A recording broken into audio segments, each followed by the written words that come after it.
You're watching World Talks on TVP World. I'm Aaron Darman. 7 parliamentary elections in 3 years. That's the reality for Bulgaria as it gears up to hold its 7th vote this Sunday. In fact, surveys show only 10% of Bulgarians actually trust the integrity of their elections, which is not just the lowest level of confidence in the European Union, but in the entire world. Here to discuss why and what happens next is Spasimir Domaradzki, who is a political scientist at the University of Warsaw and the Institute of Central Europe. Thank you for your time. Thank you for the invitation. So let's start with this vote. October 27, on Sunday, Bulgaria will go to the polls again. What tangible impact do you think this vote will have on the country's future? Well, quite paradoxically, because we talk about the 7th elections, you would say, well, you know, what can change since the previous elections were in June? But the reality is actually quite dynamic in Bulgaria. We have 2 issues that I think we should pay close attention to. First and foremost, one of the key political parties over the last 30 years, the Movement for Rights and Freedoms, is in practical terms now a formula that is no longer existing. So over the last 3 months, what appeared is that there is an internal clash for power. And what is interesting, one of these leaders that wants to take over is the notorious guy called Delian Peevski, a politician that is sanctioned under Magnitsky Act and a person that is associated with everything evil in Bulgaria. On the other hand, this is a move that literally changes the possibilities for political constellations after the election. So in that sense, it's very interesting. First and foremost, what will happen with the 2 parties that are actually fighting today for the votes of the previous Movement and Rights and Freedom supporters. And on the other hand, whether Peevski himself will make it to the parliament, because if not, that will also be another very turbulent moment in Bulgarian politics, but this is to come. The second thing is no less important, and it is the fact that the reformist bloc constituting of 2 parties, We Continue Change and Democratic Bulgaria, is running on a very close tie with the Nationalist Party revival. And the big question mark is to what extent and who will be second. And this is what, at least for now, the polls are showing this reformist bloc will be second. This will still give hopes for the endurance of this pursuit of change in Bulgarian politics. If they will come third, I'm very much afraid that we are going to see a restoration of the political model that we know quite well from the period prior to April 2021, when the political crisis started, and we actually observed this constant roulette of elections that we observe until today. You mentioned the political crises. I mean, is there any hope that this vote could somehow end those ongoing political crises that the country faces, or is that unlikely? It depends on a couple of things. Paradoxically, the results will be extremely important because there are some probably not openly stated, in a sense, hidden goals behind these elections. And the first and I think most important goal is actually the goal of the former Prime Minister Borisov and his party GERB to eliminate the reformist bloc as a political rival. And if after the elections the reformist bloc's results will be low enough, he might consider this as a sufficient argument to return to power. Now, it was officially stated over the last 24 hours that if GERB party will get more than 80 seats in the Bulgarian parliament, which is a total of 240, then Borisov might run as a candidate, which means that the reformist bloc will be facing two options, either to join as a junior partner and be exploited by Borisov, or to be blamed that there will be no government in next elections. The second thing is, as I said, the outcome, the results for the movement and the parties that will appear on the ashes of the movement for rights and freedoms, because they were the silent political supporter of Borisov over the last 15 years. And if the split will result in a damage of the political position for the party, that will mean also a reconfiguration of the possible majority coalition. Then again, the third concerning issue, something that is worth observing, is what will happen at the lower bottom of the parties that will make it to the Bulgarian parliament. There is a 4% threshold. But what is interesting is that there are at least 4 political parties that are around this threshold. So literally, we might have a parliament that consists either of 9 or of 5 parties that will provide completely different options for the creation of a political majority. Still, though, because as the polls are showing, Borisov's position is very strong.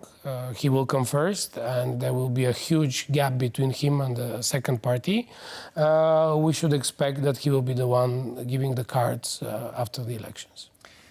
There have been some, given how close this election around that threshold could be, there have also been allegations around buying votes and that has happened within Bulgaria. How much of a threat do you think the allegations of buying votes are to that electoral process, like I say, especially because we're looking at such a tight runoff?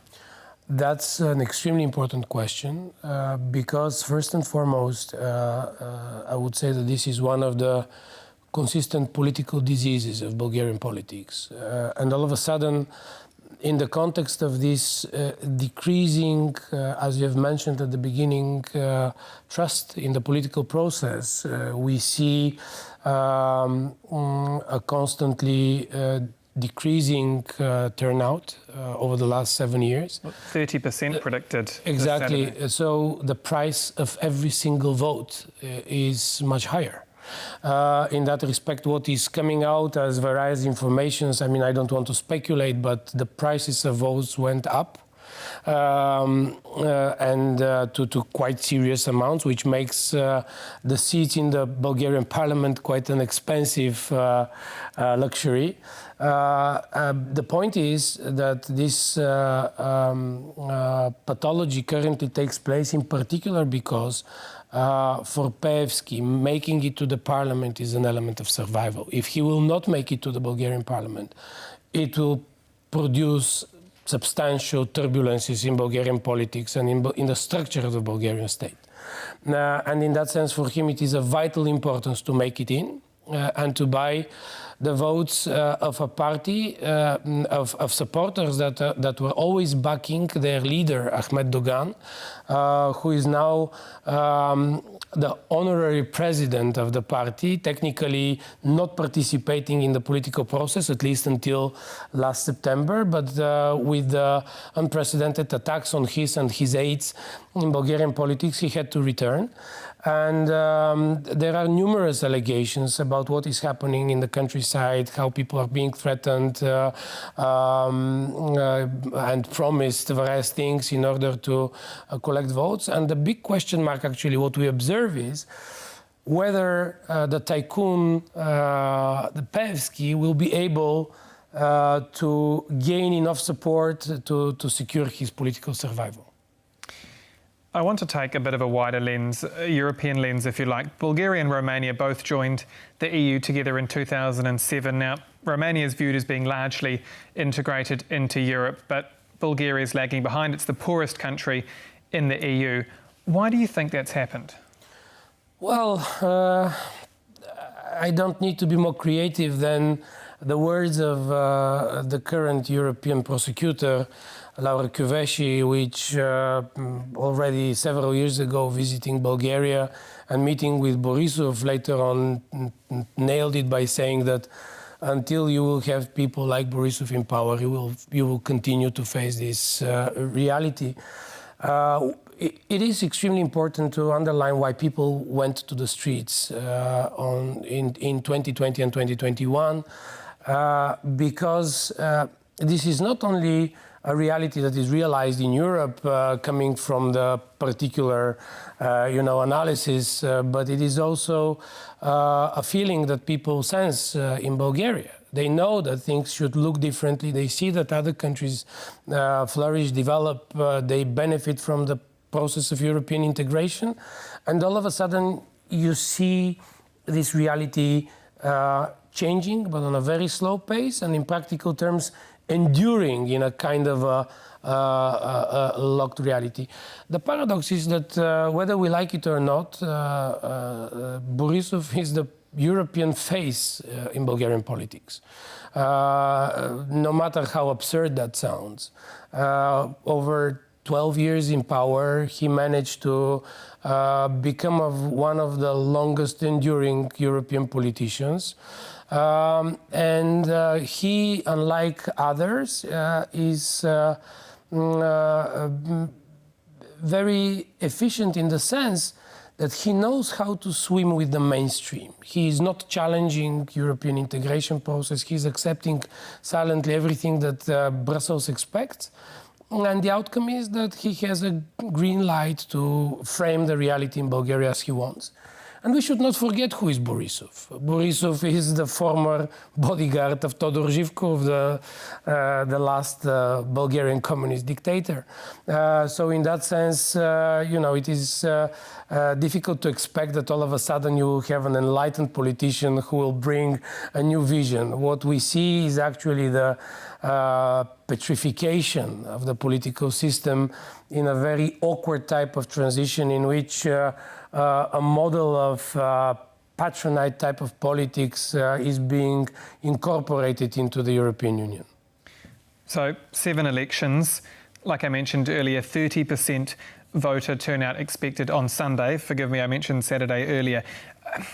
What's the road back for Bulgaria? What is the road back to, I guess, not just a fully functioning democracy, but a country that is thriving within the EU?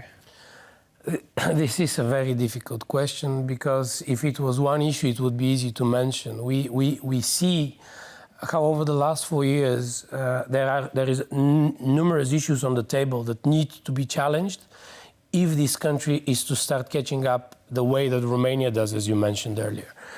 It is the matter of fighting against corruption. The fight against corruption in Bulgaria is a mockery in a sense.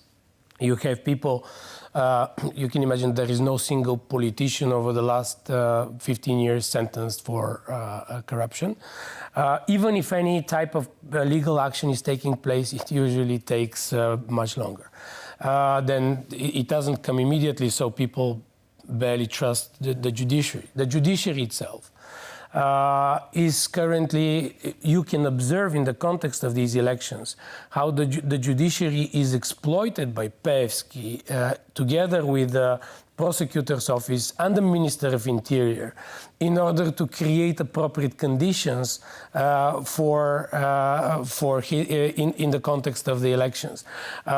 This is exerting pressure on voters, providing conditions for buying votes. This is allegations related to challenges, legal challenges, and repressions on political opposition to Peevski. So all of a sudden you realize that the system is so skillfully steered that you really need a restart. The restart needs to come through reforms, because there is no other way in democracy. And these reforms need to be made by a majority, which currently cannot be generated in Bulgarian parliament. Spasimir Domaradzki, political scientist at the University of Warsaw and Institute of Central Europe. Thank you again for your time. Thank you very much. And that's World Talks here on TVP World. Do stay with us. I'm Aaron Darman. Goodbye for now.